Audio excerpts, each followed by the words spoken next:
Je suis content, on m'a proposé d'être voisin vigilant.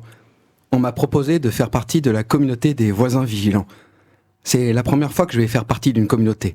Bon, bien sûr, il y a la communauté à l'échelle du pays, mais on ne se connaît pas tous dans un pays.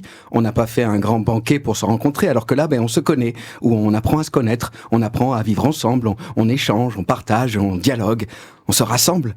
C'est beau les êtres qui se rassemblent, moi je trouve. C'est ça la fraternité. Et c'est pour ça que je suis heureux qu'on m'ait proposé d'être voisin vigilant. En plus, moi je suis fils unique, alors avec la fraternité, c'est un peu comme si je trouvais plein de frères et sœurs, c'est super. Bon, c'est pas fait encore, j'ai pas signé le papier. Et puis, pour être honnête, je sais pas trop en quoi ça consiste. Si ce n'est qu'on nous donne une jolie plaque comme un diplôme. C'est ce que mon voisin m'a dit. Mais je pense que ça doit être vraiment bien. Parce que c'est une qualité d'être vigilant, oui. Quelqu'un de vigilant, c'est quelqu'un qui fait attention. Et c'est important de faire attention. C'est quelqu'un qui boit pas son café quand il est trop chaud, par exemple. Ou qui regarde où il met les pieds pour ne pas tomber. Ou qui vérifie la date de péremption du boudin avant de le manger. Ou qui surveille que papy ne tombe pas de sa chaise. Ou que le petit ne débranche pas mamie en tirant sur les tuyaux du respirateur pour lui faire goûter sa pomme pote. Non, vraiment, c'est important de faire attention. On ne mesure pas les conséquences d'un café trop chaud. Après, on peut plus parler pendant 10 jours. Moi, ça m'est arrivé, j'aurais bien aimé que quelqu'un me dise « Attention, c'est trop chaud !» Bon, moi, ce que je me suis dit, c'est qu'un voisin vigilant, c'est un voisin qui doit veiller. Ça tombe bien parce que je suis insomniaque. C'est un voisin qui est sur le qui-vive, prêt à intervenir pour offrir son aide, jour et nuit. C'est un peu comme les ornithologues dans leur cabane. Il faut être patient et attentif. Je crois que j'ai des jumelles dans un placard. Je vais les ressortir et en avant l'aventure. L'aventure de l'aide, l'aventure de l'humanisme, l'aventure de la fraternité. Madame Jacquard est tombée, hop, j'accours. Monsieur Zélus a laissé ses phares allumés, je le préviens immédiatement. Mademoiselle Siméon a crié, je vais sonner pour m'assurer qu'elle va bien.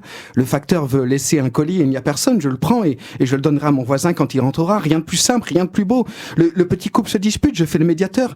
J'entends par hasard que Madame Bénic n'arrive pas à avoir un enfant, je vais l'aider à comprendre pourquoi elle n'y arrive pas. Voilà, j'achèterai un micro très puissant comme ceux qui enregistrent les sons de la forêt. Et rien ne m'échappera, j'interviendrai là où on a besoin d'aide. Je serai là que pour ça. Aucun voisin ne souffrira sans que j'ai au moins essayé de le soulager. Aucun conflit n'aura eu sa tentative de résolution. Et les choses étranges et mystérieuses pour celles qui le doivent seront élucidées. Mais je sais qu'il faut faire attention.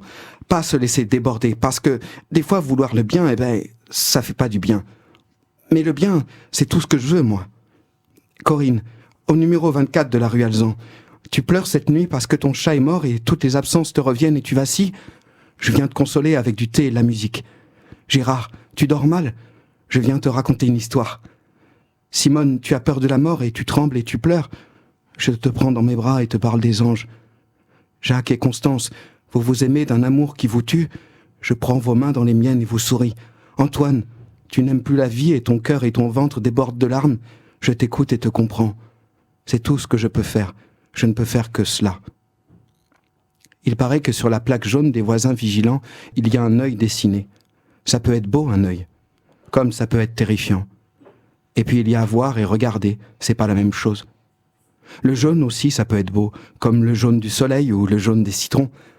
Mais ça peut aussi être moche, comme le jaune du danger.